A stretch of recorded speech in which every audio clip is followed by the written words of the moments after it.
Waste Watch is our commitment to track how your tax dollars are being spent. You know, every day people file bankruptcy because they simply borrowed more money than they can pay back. Tonight, some Metro City leaders say that is exactly what the city of Nashville is doing in taxpayers. You guys are on the hook for it. Fox 17's Sky Arnold looks at the cost of financing in a Waste Watch exclusive.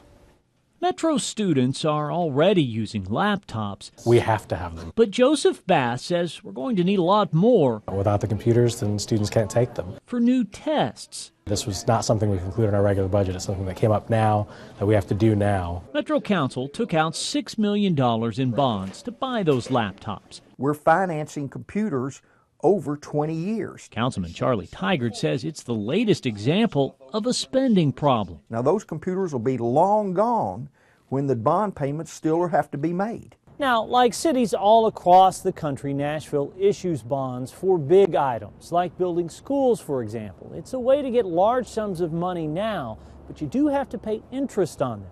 And that's where Tigert gets uncomfortable. In the year 2000, Metro owed $989 million in bonds. That grew to $1.7 billion in 2008. The number is now $2.3 billion. Remember, we have to pay interest on that, too. Currently, about $1 billion. Do the math. In 13, 14 years' time, we've added $130 or $140 million of bond indebtedness.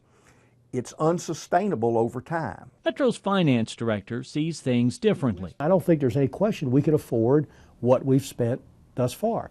The best indication I get is the rating agencies. Rich Riebling says Nashville continues to have a good bond rating because its debt has continued to remain 10 to 11% of the total budget. And I think if we keep it in those historic levels, it's a manageable number for the city to do, and it's a prudent way to finance these projects. Tigert disagrees, as he worries that debt won't be manageable if tourism that's supporting it now takes a downturn.